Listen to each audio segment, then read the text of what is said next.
Pois é, o doutor Sarney quer fazer um plebiscito sobre desarmamento.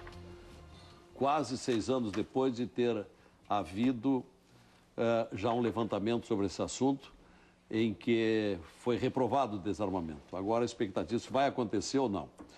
E estamos perguntando ao telespectador se houver, que é uma hipótese, se houver essa nova consulta, o telespectador votará de que jeito? A favor ou contra o desarmamento? Vai votar a favor do desarmamento? Ligue para cá, 3299-2361, ou vai votar contra, 3299-2362.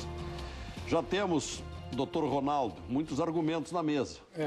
Eu, inicialmente, só quero refutar alguns dados que o doutor Rolim trouxe agora, né, no último bloco, que, coincidentemente, o Japão, a Escócia, a Austrália e a Inglaterra são ilhas fáceis, inclusive, de se controlar a entrada e a saída de contrabando, de armas, né?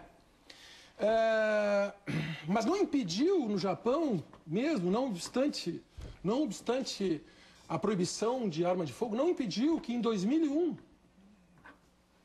um psicopata entrasse numa escola munido de uma faca de cozinha e matasse 8 crianças. Né? Isto reforça o nosso argumento de que o problema não são as armas. E o caso pontual desse inimputável, porque este que cometeu este bárbaro crime no Rio de Janeiro, trata-se de um inimputável, ele é um incapaz. Todos os especialistas, psiquiatras e psicólogos que falaram acerca dele manifestaram nessa corrente, nesse sentido, que se tratava de um doente mental. E na nossa legislação, ele sequer é passível de punição, né? É caso de medida de segurança, é um inimputável. Né? Importante, então, queria trazer dados do país mais armado do planeta, os Estados Unidos da América, que não encontra eco, doutor Rolim, nesses dados, né, que foram colocados. São aproximadamente 240 milhões de armas. A população dos Estados Unidos? Praticamente a população americana. E tem a metade dos assassinatos. Dados muito interessantes que eu colhi recentemente, numa pesquisa, que 60% dos criminosos pesquisados concordam que não vão mexer com uma potencial vítima se sabe que ela está armada. 74% concorda que preferem assaltar casas quando os proprietários não estão presentes porque temem levar um tiro. E 57% dizem temer mais a reação eventual de uma vítima armada do que a própria polícia. Então, eu quero dizer e quero enfatizar que o cidadão de bem com armas efetivamente não é um problema. Eu gostaria de destacar um dado também bastante interessante, né, desse episódio agora de tomada dos morros no Rio de Janeiro, né, que em virtude de políticas públicas, eu acredito na prevenção. Políticas públicas, coincide, doutor Rolim, também, por uma melhora da condição do brasileiro, melhores políticas públicas, a diminuição dos índices de criminalidade. Coincidiu com o advento do Estatuto de Desarmamento. Eu acredito muito mais na melhoria das condições, né, da população do que fazer uma lei que restringe o uso de armas. Eu tenho um dado muito interessante, né, colhido agora, antes de vir para cá, que as apreensões das armas do Complexo do Alemão, no Rio, lá no Complexo do Alemão, foram 187 armas apreendidas. 60 eram nacionais, sendo que metade das forças de segurança, ou seja, que vieram da polícia, de vigilantes, de empresas de segurança. E o mercado negro não vai acontecer com o cidadão comum. O que tem que ficar bastante esclarecido é que, de fato, essa situação, essa sedução da nossa criminalidade não vai se combater com esse decreto, essa nova discussão, ou quem sabe com a proibição. Aliás, o que me causa estranheza, o que me causa espécie, é que, evidentemente, isto já foi, a sociedade brasileira já votou A sociedade brasileira já votou. Eu tenho a impressão que o presidente do Senado não está acostumado com a democracia ainda. O cidadão brasileiro já rechaçou a ideia de proibição da venda. Ele disse, eu quero ter a possibilidade de me defender quando eventualmente eu for atacado. Aliás, a legítima defesa, eu faço alusão a uma matéria muito interessante que saiu nesse domingo pelo articulista Sérgio da Costa Franco, que fala daquele caso do vigilante que reagiu a um assalto, agindo em legítima defesa de terceiro, né? E repeliu a agressão. Né? Ele, por estar com a arma, muito interessante, ele, por estar com a arma, ele sofreu todo o peso, e uma arma, ele estava portando uma arma ilegal, que era dele, mas foi preso? Que era dele, foi preso. Foi preso. Que era dele, mas ele não portava o porte de arma. O que o Rolim estava falando, que as armas leves, não as armas longas, porque armas de longa não tem como portar. Faço um parênteses, eu indo para o Uruguai, caçar no Uruguai, levando a minha arma, eu fui parado numa barreira da Polícia Federal, um policial federal, e me pediu, onde está o porte desta arma? E eu, advogado da Federação Gaúcha, com toda a documentação, eu só quero lhe explicar que não há porte de arma para arma longa, há trânsito de arma, com uma legislação, com o Exército tendo um controle extremamente rigoroso, fazendo visitas, inclusive, nas casas de quem é afiliado à Federação. Né? Só para terminar. Então, estamos aí, diante dessa situação de que já votamos, o brasileiro já se manifestou, de que é favorável à compra, que não quer que seja restringido o direito à sua defesa. E esses que entregaram as armas pelos dados trazidos pelo Rolim, de 500 mil armas, são irrisórias. Né? Foram aqueles pedaços de ferro que muitas vezes se herdou de pessoas necessitadas. Né? Doutor Rolim.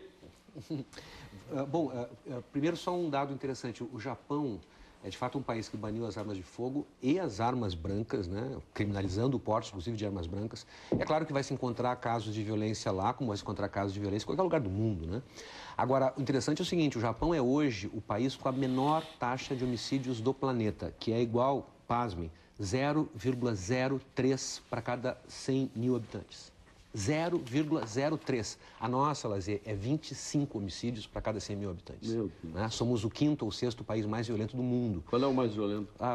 Costa Rica... Não, tirando o Iraque fora. Não, esses aí são menos violentos. Somar todos os mortos de guerra dá menos do que isso. Tirando o Afeganistão?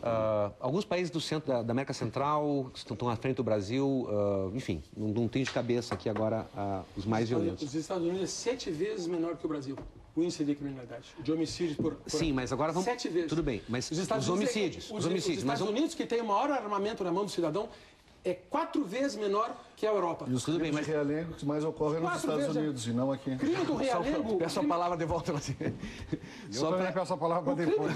O crime de realengo... Só um minutinho, deixa eu só... É verdade... É impossível se evitar. A taxa de homicídios dos Estados Unidos é a metade da brasileira. Mas a taxa de suicídios por arma de fogo é muitas vezes superior. Eu vou dar os números. Nós temos 50 mil mortes por homicídio no Brasil. Os Estados Unidos têm 34 mil mortes por armas de fogo. Desse total, 54% foram casos de suicídio. O suicídio ele é um tema que no Brasil não é muito discutido, ele é menos importante que nos países mais desenvolvidos, embora seja importante no Brasil, especialmente no Rio Grande do Sul, que é campeão brasileiro de suicídios. Essas mortes se dão sempre por arma de fogo, em regra. Mais 3% de casos de mortes acidentais. Então, são 50 mil no Brasil contra 34 mil pessoas que morreram por uso de armas de fogo. Não é uma diferença muito, digamos assim, estimulante, né? Agora, eu quero chamar a atenção de um assunto para um tema que eu acho que é fundamental, que envolve essa história do direito de defesa, ou da chamada reação armada, Lazier. Claro, as pessoas, elas estão no Brasil, isso é compreensível, nós todos temos que compreender isso. As pessoas estão se sentindo extremamente inseguras. Há uma sensação de insegurança que nos afeta a todos. Nós mudamos os nossos hábitos, nós temos receio de sair à noite, nós vamos chegar em casa e ficamos olhando, quer dizer, coisas que há tempos atrás não acontecia. Há uma sensação de insegurança enorme. É evidente que esse é um problema seríssimo. Agora, as pessoas têm a impressão de que se elas tiverem uma arma, elas estarão mais seguras. Vamos ver o que acontece.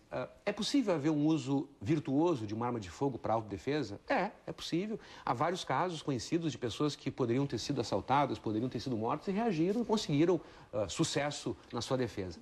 Mas qual é o agregado das experiências de reação armada? Porque casos, de um lado ou de outro, vai se encontrar os montes. Mas qual é o agregado? Qual é os estudos que nós temos para saber? Do total de pessoas que reagem, como é que acontece? Bom, eu vou citar só um dado no Brasil para vocês que é impressionante. Um estudo feito pelo ISER, no Rio de Janeiro, que examinou 3.394 de tentativas, 3.394 episódios de roubos ou tentativas de roubo no Rio de Janeiro. Os caras pegaram todos os inquéritos policiais, um por um, papai, foram ver o que tinha acontecido. Bom, desses 3.394 casos de roubo ou tentativa de roubo, houve 11 reações armadas. Ou seja, a esmagadora maioria das vítimas não reage, até porque não tem arma. Aliás, esse é um outro detalhe, né? A gente fala assim, querem desarmar a população brasileira. Tem 7% da população brasileira armada. Quer dizer, 93% do povo brasileiro está desarmado e sempre esteve desarmado, não tem arma. 7% tem arma no Brasil. Em geral, pessoas com mais condições financeiras, privilegiadas, que podem comprar uma arma, pagar os custos de registro, etc. A população brasileira está desarmada, sempre esteve. Muito bem.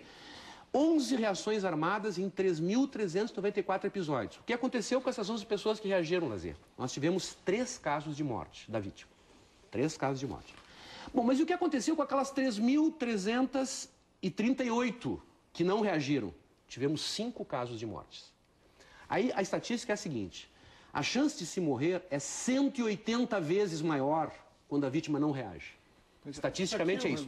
180 vezes maior. Então, se o sujeito tem uma arma e ele tenta reagir, a chance dele morrer é 180 vezes maior. Quando tenta reagir. E o detalhe, Lazer, nesses 11 casos de reação armada, 6 pessoas que reagiram, vítimas, eram policiais. 6 eram policiais, ou seja, pessoas treinadas, educadas no uso da arma, no manejo da arma. Então, o conselho que as polícias mais responsáveis do mundo dão, em todos os lugares, em caso de violência, de ameaça, não reaja. Não reaja por quê? Porque o assaltante que tem a arma, ele tem toda a vantagem. Ele tem a surpresa, ele tem... O filho do Oderich não reagiu. Sim, é um caso entre 3 mil. Não vamos falar de caso. Não reagiu. Vamos falar de caso. Vamos falar de agregados. Deixa eu fazer um intervalo. Não tem saída. Para regular. Tá, o senhor vai falar no bloco seguinte. Para regular o nosso tempo, eu vou fazer um intervalo para ouvirmos o doutor Miguel Velasquez e o doutor Luiz Fernando Oderich e ouvirmos um pouco mais de pesquisa de rua sobre o assunto. E renovando a pergunta, se houver nova consulta, o telespectador votará a favor ou contra o desarmamento?